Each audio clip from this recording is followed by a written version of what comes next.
Welcome back, everyone. In this lecture, we're going to begin working with Pandas data frames. The Pandas data frame is our main tool for working with data throughout the course. A data frame is simply multiple Pandas series that happen to share the same index. You can think of a data frame as being very similar to a spreadsheet or an Excel file. It's just a lot more powerful since you can leverage all your Python knowledge and skills to work with the Pandas data frame. Let's head to a Jupyter notebook and get started. Here I am at the notebook, and I've already imported NumPy as NP and Pandas as PD. Next, I want to create two Python lists. I'm going to create a list called columns, and this will be the columns W, X, Y, and Z. And then I'll create another list called index. And this will be the first letters, A, B, C, D, and E. One thing to notice here is that I have 4 columns, or 4 items in this columns list, and then 5 actual rows, or 5 items in this index. So we're going to be using these to actually create a data frame. The last thing we need is to actually create our data. So we can actually use NumPy for this. I can say from numpy.random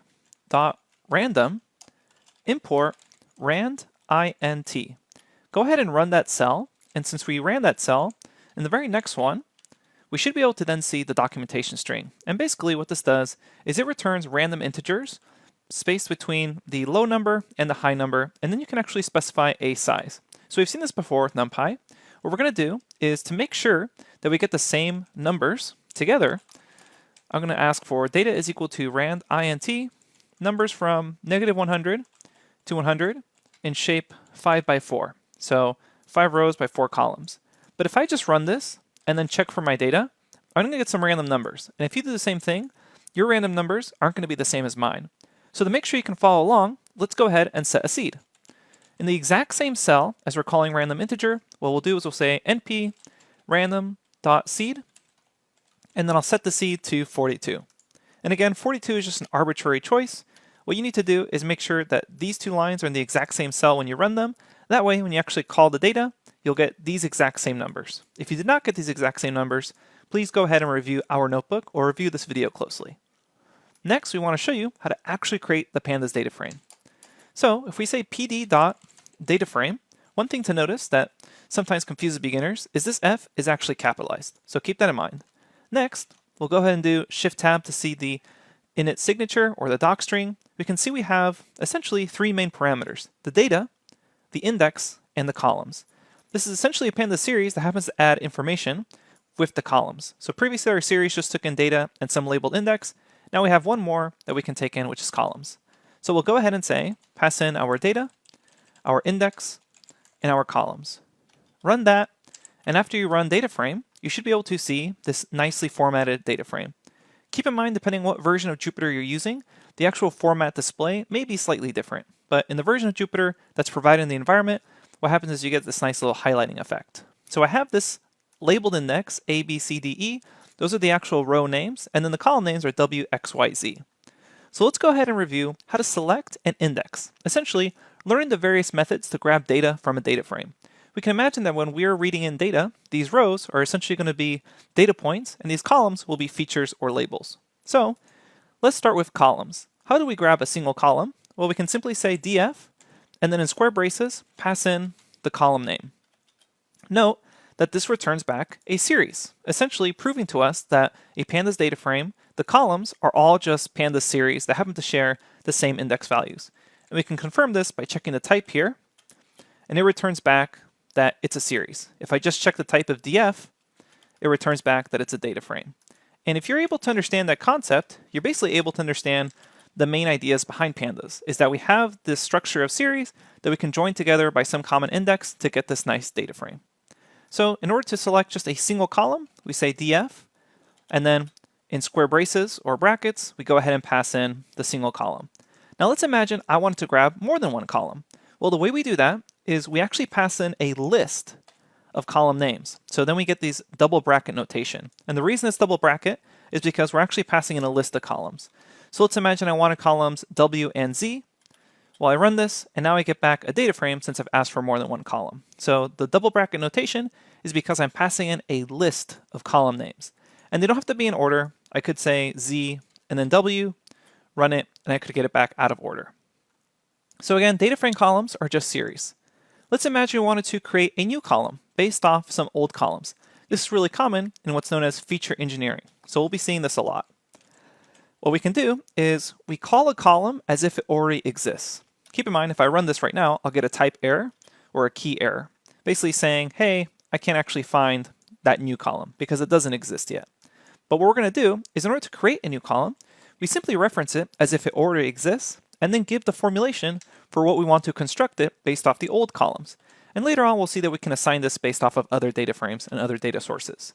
But for this one, I'll say df new is equal to dfw plus df of y. So I run this, and now if I check out my data frame, it has this new column, which is simply the sum of the w column and the y column.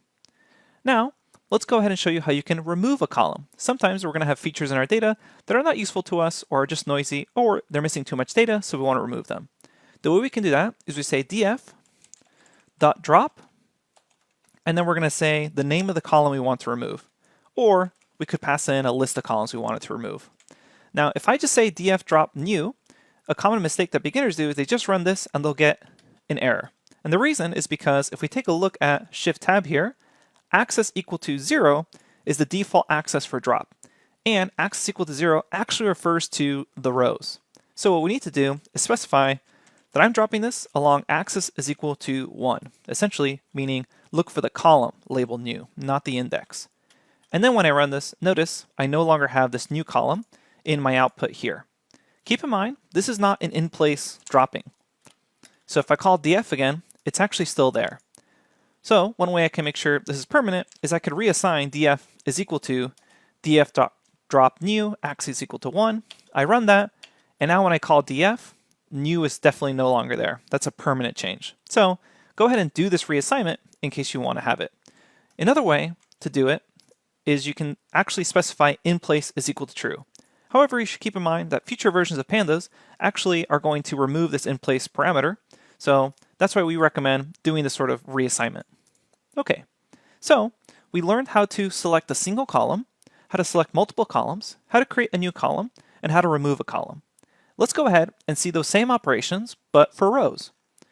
So let's imagine we try to select a row with the same methodology as selecting a column. Well, this is going to present some problems because Pandas could technically have a row the same name as a column. So we need to specify when we're dealing with rows how we're actually going to do this. And there's two different methods for this. One is to use the .loc. .loc is basically going to tell Pandas, hey, I'm looking for a row here. And then you can pass in the name of the row, such as .loca. And notice it's going to return back this first row as a series. So what's interesting to note here is that not only are the columns Pandas series, but the rows themselves are Pandas series. And just like passing in multiple columns, we can pass in multiple rows. So we pass in a list of rows if I want multiple rows back. For example, if I want rows A and E, I just pass in that list of rows and I get back A and E. Now, as we mentioned back when we were talking about Pandas series, the series still actually remembers the integer index location. The way I can grab things by an index integer-based location is by saying df.iloc. And here I can do slicing notation or just indexing with a single number. So .iloc says go ahead and use the integer. So this would return back the very first row. If I were to do something like -1, that should return back the very last row. In this case, it's E. Or I can then use something like slice notation, saying something like starting at 0, go all the way up to, but not including, row 3. So I run that and I get back indices 0, 1, and 2. So all the way up to, but not including 3.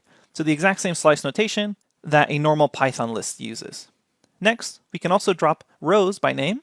So I can simply say df.drop C, and in this case, I actually don't need to specify access equal to 0 because by default, access is equal to 0. Again, note, this does not occur in place, so if I call df, C is still there. I would need to reassign this in order to actually make this happen in place. Finally, I want to show you how to select a subset of rows and columns at the same time. Let's imagine I wanted rows A and C, but I only wanted the values for columns W and Y for this. Well, the way this works is I simply say df.loc, And then what I can do here is I can say something like, grab me row A, comma, for column W. And that will give me back the value 2. This should look really similar to the same logic we used with NumPy. Now what I could do is expand on this to then actually pass in a list of rows, such as A, and let's go ahead and say C. We run that, and then we get back the values here, which actually happen to coincide. These were both 2. And then I can expand on this to get back multiple columns. So just keep in mind that your brackets here should be balanced.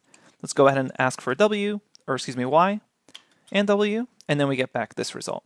So this is using .loc, except now we can pass in not just rows, but also columns as well to get subsets of the data frame. We're going to end this lecture here, and in the next lecture, we'll cover a little bit more about some index details, and then we'll cover also conditional selection, which is probably one of the most important topics we're going to cover throughout this Pandas section of the course.